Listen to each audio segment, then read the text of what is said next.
And we're talking about people coming. Look, people. They have souls. They have hearts.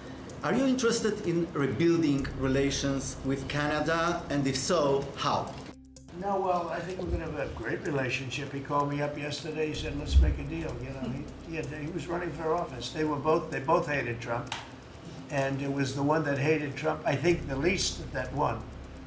I actually think the conservative hated me much more than the so-called liberal. He's a pretty liberal guy. But no, I spoke to him yesterday. Couldn't have been nicer, and I congratulated him. You know, it was a very mixed signal because it's almost even, which makes it very complicated for the country. It's a pretty tight race, but he's a very nice gentleman, and he's going to come to the White House very shortly, within the next week or less. I would distinguish between what the president wants and what the president expects. Yes, he has this view of his territorial views. That's never ever going to happen. You know, we deserve respect. We expect respect, and I'm sure we'll get it in due course again, and then we can have these discussions. Have a partnership on our terms. There's a win-win possibility there, but on our terms, not on their terms. So I'm not going as a tourist. I'll go when there's a serious discussion to be had. So the question is, when are we ready to have that discussion? Remembering that we are the biggest client for more than 40 states.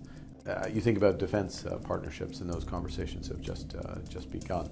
So there's a lot that we can do, and of course it's in our interest to diversify. We're definitely going to do that. We have many options. The UK is one. The kaleidoscope, if you will, has been shaken in terms of the international trade arrangements.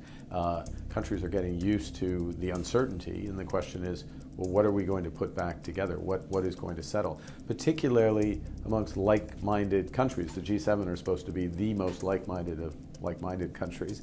We're going to put that to the test and look to move forward. There's a time and place for everything, and I was privileged to be Governor of the Bank of England, Governor of the Bank of Canada at a crucial time, and I'm looking for the honor of being Prime Minister of Canada at a critical time for our country.